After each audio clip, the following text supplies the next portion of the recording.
সাজছি। তো আজকে যাব ঘুরতে সরস্বতী পূজার ঠাকুর দেখতে। তো আমি তো পুরো আমার লুক তো পুরো কমপ্লিট হয়ে গেছে। এটা পরে তারপরে পুরো বেরিয়ে যাব।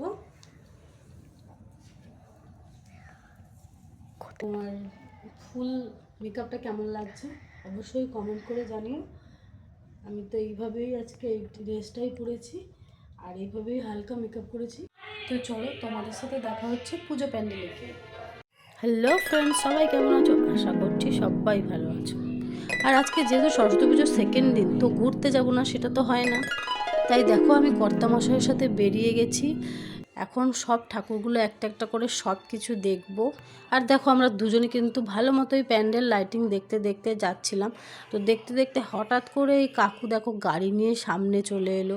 এবার বলো কি বলি। কর্তামশাইয়ের পিছনে বসে ঘাড়ে হাত দিয়ে যাচ্ছি, মনে হয় কাকুটার পছন্দ হয়নি, তার জন্য সামনে এসে বাধা দিল। তো চলো এসব ছাড়ো, এখানে লাইটিংগুলো দেখতে দেখতে আমরা চলে যাব অনেকগুলো ঠাকুর দেখতে দেখতে মেলার মধ্যে যাব। তো চলো আগে সব কিছু দেখে নিই, তারপরে তোমাদের সাথে মেলায় গিয়ে সব কিছু শেয়ার করব। আর এই দেখো আমার কর্তামশাই এত কাজে ব্যস্ত থাকে, তো তার জন্য হাঁটতে সময় পাই না, কিন্তু আজকে সময় পেয়ে গেছি বলে দুজন মিলে দেখো হাঁটতে শুরু করে দিয়েছি। আর এই দেখো ঠাকুর দেখতে এসেছি, ছবি তুলবো না সেটা তো হয় না, কিন্তু আমার তো আবার ক্যামেরাম্যানের অভাব আছে, তবুও ছবি তুলে নিলাম। আর যে প্যান্ডেলটায় ঢুকেছি সেই প্যান্ডেলটা দেখো একটা দারোয়ান দাঁড়িয়ে আছে। এই দারোয়ানটা পুরো আমার জীবনের শ্রেষ্ঠ দারোয়ানের মতো, কারণ আমার জীবনেও এরকম দারোয়ান আছে যে আমি যখন যেখানে যাই খোঁজ রাখে। তো ওই দারোয়ানটা আমার জীবনের সঙ্গে মিলে গেছে, তাই এই দারোয়ানটার সঙ্গে কিছু সেলফি নিয়ে নিই, তারপরে অন্য কথা ভাবা যাবে। এত ভিড়ের মধ্যে ঠেলা ঠেলি করে ঠাকুর দেখতে গিয়ে ভিডিও করার কথা ভুলে যাচ্ছি। তো তবুও ভিডিও করেছি, কোনো রকমের ভিডিও করতে পেরেছি। প্রচুর ভিড় ছিল, তবুও ভিডিও করেছি। এবারে যাব একটুখানি মেলার দিকে। তো তোমাদের সাথে দেখা হচ্ছে মেলাতে গিয়ে। আর আমার ভিডিও যদি ভালো লাগে অবশ্যই লাইক সাবস্ক্রাইব করে আমার পাশে থেকো। আর এসেই চোখের সামনে যে দোকানটা পেয়েছি সেই দোকানেই ঢুকে গেছি। এখানে আমি কিছু ক্লিপ নেব বলে এসেছিলাম, তো এসেই দেখি আমার মেয়ে বায়না করেছে এই আয়না চিরুনির সেটটা নেবে। তো এখন তো ওকে সেটা কিনে দিতেই হবে।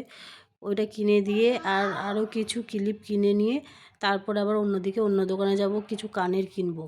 মেলাতে গেলেই ফার্স্ট আমার যেটা মনে হয় সেটা হচ্ছে কানের কেনার কথা। তোমাদেরও কি সেগুলো মনে হয়? তাহলে কিন্তু অবশ্যই আমাকে কমেন্ট করে জানিও।